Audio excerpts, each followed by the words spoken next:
नमस्कार, NaukiNews.com में आपका स्वागत है। आज मैं बात करने वाला हूं, बड़ा मन ख़राब है क्योंकि जो कुछ मैं जान के आया हूं और आपको बताने लाया हूं वो बहुत कुछ ऐसा है जो आपको भी गुस्सा दिला देगा। भारत में वैक्सीन का क्या हाल है, किस तरह से उनकी ट्रायल होती है और दिखाने के लिए कागज़ों में क्या प्रोटोकॉल हैं और ज़मीन पे क्या हकीकत है, इसका खुलासा मैं आज आपके सामने करने आया हूँ। ऊपर वाले से विश करता हूं कि कोई भी ताकत इस वीडियो को उड़ा ना पाए। कहानी है एक बहुत बड़ी वैक्सीन के ट्रायल की, एक ऐसी वैक्सीन के ट्रायल की जिसमें इस देश के बड़े बड़े नेता जो हैं, जिसके पीछे खड़े हुए हैं, उसके ट्रायल का अंदाज़, उसके किस्से, सब कुछ बताऊंगा। तब तक आप ये मोन्टाज देख लीजिए। चैनल सब्सक्राइब करना नहीं करना आपके अपने इंटरेस्ट पे है। नमस्कार, मैं हूँ गिरीश बताई कि सरकार अगर चाहे तो कल 30 से 35 रुपये पेट्रोल का दाम कम हो सकता है। जुड़े हैं, कम लोग जुड़े हैं, होगा।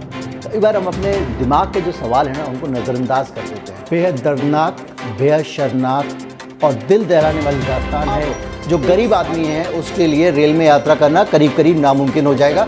नमस्कार, जय।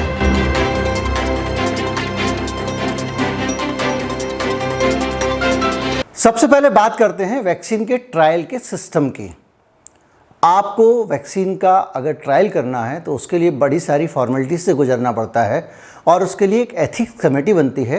एथिक्स कमेटी का काम ये होता है कि वो देखे कि वैक्सीन का जो पूरा का पूरा स्टडी की गई है उसमें उसूल कितने पालन किए गए, कितने नहीं किए गए, और उसके आधार पर वो पूरी समय नज़र रखे। 7 से 15 लोगों के बीच की एक एथिक्स कमेटी होती है।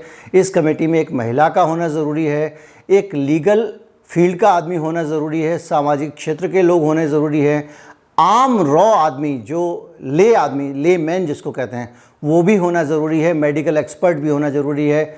इन सारे लोगों की देख रेख में ट्रायल होती है ताकि कहीं पे भी कोई उसूल ना टूटे। 15-20 चीज़ें हैं जो ट्रायल के लिए ज़रूरी हैं। उनमें आदमी का स्वस्थ होना ज़रूरी है, उसको HIV इन्फेक्शन ना हो, उसके साथ और भी कुछ इस तरह की कोई बहुत सारी बीमारियां एसोसिएटेड ना हो, कई चीज़ें उसमें जुड़ी हुई हैं। उसमें जो है व्यक्ति जब जिसका ट्रायल हो रहा है उस व्यक्ति की कंसेंट ली गई हो, उसको पता हो उसकी ट्रायल ली गई है। ऐसी बहुत सारी 15-20-30 चीज़ें हैं। उस पर मैं जाऊँगा तो बहुत लंबा वीडियो हो जाएगा और आपकी उसमें रुचि भी नहीं होगी। लेकिन इन सारी की सारी चीज़ों के साथ में डिजिटल दस्तखत होके जब ट्रायल की परमिशन होती है तो ये होता है जो आप स्क्रीन पे देख रहे हैं। ग्रेटर नोएडा के दादरी में ये भारत माता की जय और भारत माता का फ़ोटो, भारत का नक्शा लगा के जो एक कैंप लगाया जा रहा है जिसमें राष्ट्रभक्ति कूट कूट के भरी हुई आपको दिख रही है।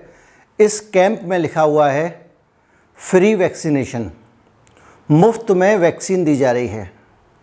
और इस तरह से कैंप लगा के लोगों को बड़ी संख्या में वैक्सीन लगाई जाती है और उस वैक्सीन लगा के उसमें कुछ जांच नहीं होती। कैंप में जो जाएगा उसका आप जांच करोगे, उसको तो वैक्सीन लगाओगे और उसका पूरा का पूरा रिकॉर्ड भर के और कह दिया कि हमने 3rd फेज का वैक्सीन का ट्रायल किया है। बात हो रही है कैडिला कंपनी की जो वैक्सीन है, कैडिला जाइडस की वैक्सीन की, उसकी बात हो गई है और ये बाकायदा मामला, मुकदमा दर्ज हुआ है। CMO ने केस दर्ज कराया है दादरी के और पुलिस ने गिरफ्तार भी किया है लोगों को। ये लेबोरेटरी, CMO का कहना है कि जिस लेबोरेटरी में ये टेस्ट हुआ है उस लेबोरेटरी के पास में ट्रायल तो छोड़िए, टीका लगाने की भी इजाज़त नहीं थी, परमिशन नहीं थी, लाइसेंस नहीं था। और मुफ्त का चंदन घिस मेरे नंदन के नाम पे, लोगों को फ्री वैक्सीनेशन के नाम पे इस तरह से उनके साथ ट्रायल किया गया, उनके प्राणों के साथ खेला गया। लेकिन मैं आपको बताऊं, इतना सब करने के बावजूद वैक्सीन की सेहत पर कहीं भी कोई असर नहीं पड़ा है। मैं इस वैक्सीन की बाकायदा 2 ट्रायल बड़े बढ़िया से हुई, उनका महिमा मंडन हुआ और जैसे ही ये तीसरी ट्रायल, तथा कथित ट्रायल जिसमें ये सब सैंपल भी शामिल हैं, होके जब वैक्सीन बाहर आएगी तो आपको तरह तरह की बातें होंगी। महान वैक्सीन है, बहुत महान वैक्सीन है और इस वैक्सीन में ख़ास ये है, नया ये है, ये है, और वो आपके मुंह पे मार दी जाएगी। और ये वाक़या जो आप देख रहे हैं फ्री वैक्सीनेशन कैंप, ये पुराना नहीं है, इसी फरवरी का वाक़या है। अब मैं आपको बताता हूँ कि इतनी ज़्यादा करने की हिम्मत कैसे हो जाती है। इन कंपनियों की इतना ज़्यादा खेल खेलने की हिम्मत देश के सिस्टम में कैसे हो जाती है? आप पास की दुकान से एक डबल रोटी उठा के ला के देखिए, ये तो बहुत बड़ी चीज़ है कि फेक ट्रायल कर देना, इस तरह से कर देना, कैंप लगा देना। जो आपने कैंप का जो बैनर देखा ना, उसमें जो भारत माता का फ़ोटो लगा हुआ था, आपको हो सकता है उससे कुछ क्लू मिले, लेकिन वो बहुत छोटा क्लू है। कहानी यह है कि 2014 का जब इलेक्शन होता तो ADR की जो रिपोर्ट है वो कहती है कि जो टॉप के डोनर्स थे, जिन्होंने सबसे ज़्यादा पैसा पॉलिटिकल डोनेशन दिया, उनमें कैडिला ज़ाइडस भी थी। कैडिला ज़ाइडस का बहुत बड़ा एक पार्क है जिसको कहते हैं मेडिकल पार्क, टेक्नोलॉजी पार्क, जो चाहें आप कह लें, अहमदाबाद में। और उस कंपनी ने जब ये चंदा दिया था 2014 के चुनाव में, तो ADR की जो रिपोर्ट आई थी वो रिपोर्ट बताती है कि 1 करोड़ रुपया NCP को दिया, 1 करोड़ रुपया कांग्रेस पार्टी को दिया, BJP को कितना दिया आपके दिमाग में आ रहा होगा, लेकिन आप दिमाग में ही रखे रहिए। मैं भी दिमाग में रखा हुआ हूँ, क्योंकि BJP डिफ़ॉल्ट कर गई, उसने बताया ही नहीं उसको किससे कितना चंदा मिला है। ये रिकॉर्ड है जो ADR की रिपोर्ट में उन्होंने कहा, अपना चंदा बताया ही नहीं कितना मिला, और सब जानते कितने % चंदा भारत का BJP के पास पहुँचता है। सिर्फ चंदे की बात होती तो आप कहते कि राजनीतिक चंदा तो पार्टियां लेती रहती हैं, लेकिन ज़रा इन तस्वीरों को देखिए। ये ट्वीट है प्रधानमंत्री का, जो नमो ऐप है, NarendraModi.in है, उस पर आपको ये वीडियो मिलेगा। जो इनका पार्क है, जो टेक्नोलॉजी पार्क या जो मेडिकल पार्क, जो भी कहें आप, अहमदाबाद में, मोदी जी वहाँ राउंड मार के आए हैं। इससे पहले कि वो सीरम इंस्टीट्यूट गए थे, उससे भी पहले यहाँ मार के आए हैं। भारत बायोटेक गए थे, उससे भी पहले। जब एक प्रधानमंत्री एक जगह पे जाता है, वहाँ उसका फ़ोटो सेशन होता है, वो वहाँ के अधिकारियों के बीच में घूमता है, अधिकारी कहते हैं मोदी जी के आने से रफ्तार बढ़ेगी, तो एक संदेश जाता है सिस्टम में कि इस कंपनी को हाथ मत लगाना। क्योंकि प्रधानमंत्री जी के वहाँ जाने का कोई मतलब नहीं था, सिवाय संदेश देने के कि प्रधानमंत्री उनके साथ हैं, प्रधानमंत्री का आशीर्वाद है।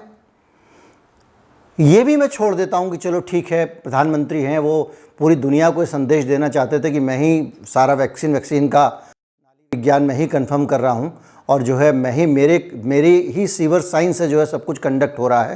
हो सकता है वो बड़ी बड़ी बातें करना चाहते हो कि पूरी दुनिया को हम जो है वैक्सीन एक्सपोर्ट कर रहे हैं, भारत ये कर रहा है। बाद में पता चलता है कि वो व्यापारिक एग्रीमेंट था, तो खुद ही पार्टी कहती है नहीं साहब, वो तो व्यापारिक एग्रीमेंट था, हमने किसी को वैक्सीन नहीं दी, क्योंकि वो लोग कहने लगते हैं कि भाई देश में वैक्सीन लगी नहीं, बाहर कैसे भेज दी। लेकिन ये पॉलिटिकल बात है, मैं फिर आता हूँ, लेकिन इसका पॉलिटिकल कनेक्शन है। बात का विषय देखिएगा, भूलिएगा मत, इन कंपनियों की हिम्मत कैसे पड़ती है। ये सारी बातें उसी रेफरेंस और कॉन्टेक्स्ट में हो रही हैं। मैं ये नहीं कह रहा हूँ कौन नेता क्या है, मैं ये बता रहा हूँ कि इन कंपनियों की हिम्मत कैसे होती है। हाल में रेमडेसिविर का संकट हुआ, कमी हुई। WHO कह रहा है रेमडेसिविर भारत में या दुनिया में कहीं पे भी रेमडेसिविर है, रेमडेसिविर कोई काम नहीं करती है, कोरोना में कोई मदद नहीं करती है। WHO की साइट पे है। भारत का drug controller general of India कह रहा है कि रेमडेसिविर ठीक नहीं करेगी कोरोना में, ना मदद करेगी, ना आपका प्राण बचाएगी, ना आपका हॉस्पिटलाइजेशन कम करेगी, लेकिन आपके किडनी लीवर ख़राब कर सकती है। ये कह रहा है ड्रग कंट्रोलर जनरल भारत सरकार का। उसके बावजूद इस देश की सरकार रेमडेसिविर की उपलब्धता सुनिश्चित कराती है। सूरत में ज़ाइडस अस्पताल, बाहर लोगों की भीड़ें लगी होती हैं सिर्फ रेमडेसिविर के टीके इंजेक्शन हासिल करने के लिए, और वहीं उसी शहर में BJP के कार्यालय से रेमडेसिविर के टीके बांटे जा रहे होते हैं। यही खबरें औरंगाबाद से भी आती हैं। औरंगाबाद में भी रेमडेसिविर की किल्लत होती है, BJP कार्यालय में स्टॉक भरा हुआ होता है। ये हिम्मत वहाँ से आती है। एक कंपनी मार्केट में सामान देने के बजाय नेताओं को पहुँचा रही है, ये हिम्मत वहाँ से आती है। और जब ये हिम्मत आती है तो 28,000 लोग, मेरे जैसे लोग, आपके जैसे लोग, 28,000 आम लोग मुफ्त के टीके के चक्कर में भेड़, बकरी, चूहे और गाइना पिग बने रहते हैं। वो छोटा वाला सूअर होता है ना, जिसको लगा के दवा टेस्ट की जाती है। मर जाएंगे तो पता नहीं क्या हुआ। आज भी जो 3rd फेज़ का ट्रायल, पब्लिक ट्रायल हो रहा है वैक्सीन का, बहुत सारी का, अब तो मेरे ख्याल से उसके काफ़ी रिजल्ट आ गए, तब भी हम उसी अवस्था में थे। लेकिन ये सब बातें करना इस देश में बड़ा चुनौती का काम है, और जब ये चुनौती कोई लेता है तो उसको समर्थन की ज़रूरत होती है। आपका समर्थन चाहिए। चैनल को सब्सक्राइब करें और ये जो संदेश है वीडियो ज़्यादा से ज़्यादा लोगों तक पहुँचाएँ। नमस्कार, जय हिंद।